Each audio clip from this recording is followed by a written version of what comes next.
আসসালামু আলাইকুম, সবাইকে আমন্ত্রণ জানাচ্ছি এখনকার বিশেষ সংবাদে। প্রথমে জানিয়ে দিচ্ছি সংবাদ শিরোনাম। সরকারি চাকরিজীবীদের জন্য আসছে পেনশনের নতুন স্কিম সেবক। এবার বিস্তারিত। সরকারি চাকরিজীবীদের জন্য আসছে সর্বজনীন পেনশনের নতুন একটি স্কিম। আপাতত এটির নাম রাখা হয়েছে সেবক, আর প্রত্যয় নামে আরেকটি স্কিম চালু হচ্ছে আগামী 1 জুলাই থেকে। আগামী 1 জুলাই থেকে চালু হতে যাওয়া প্রত্যয় স্কিমে বাধ্যতামূলকভাবে যুক্ত হবেন রাষ্ট্রায়ত্ত, স্বশাসিত, স্বায়ত্তশাসিত এবং সমজাতীয় প্রতিষ্ঠানগুলোতে নতুন নিয়োগ পাওয়া কর্মকর্তা কর্মচারীরা।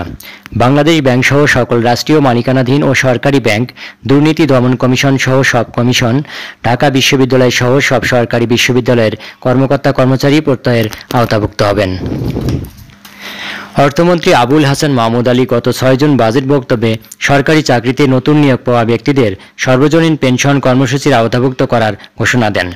4 ধরনের কর্মসূচি নিয়ে সর্বজনীন পেনশন চালু হয় গত বছরের 17 আগস্ট।